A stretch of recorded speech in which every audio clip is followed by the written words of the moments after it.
David Licauco update. Yung event ni David Correcciona dyan sa MOA Complex. Nag-morning run si David ng 10 kilometer. Correcciona 10 miler series.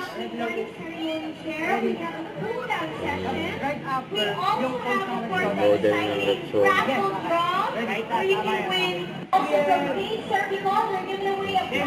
ang nasa una.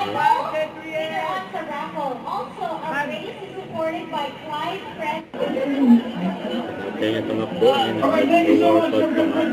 David. Here we go, the big one. Ano ito patagalan? Let's take a photo first with 1 minute and 20 seconds. Ito. Ang pinakamatagalan? Great! Perhaps may mga susunod ka pang runs.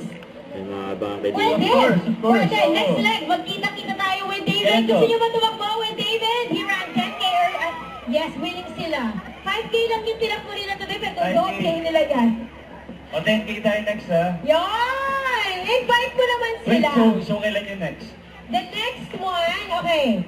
Please, mark your calendars sa Manila leg. Kasi meron din tayong provincial legs. We're gonna be in Cagayan de Oro, Davao, and Iloilo. But in Manila, magkita-kita tayo on June 28 sa may Carino Grandstand.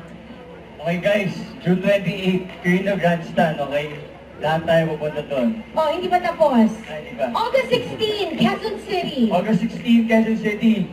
Yes. And Makati City. And Makati City. September 13. September 13. Ayan. Saan dapat lahat tayo naka-Rexona? Yun.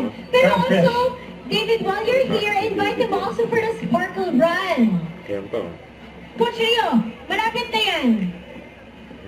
Okay guys, April 30. Ayun, April, here in May. May 30, Yan. Sparkle Run. Yes, so kung makakasama nyo lahat ng May favorite Sparkle artist nyo, sana pumunta rin ako I doon. invite myself.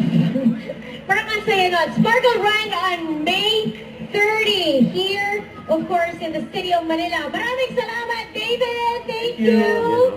Thank you so much. In the house.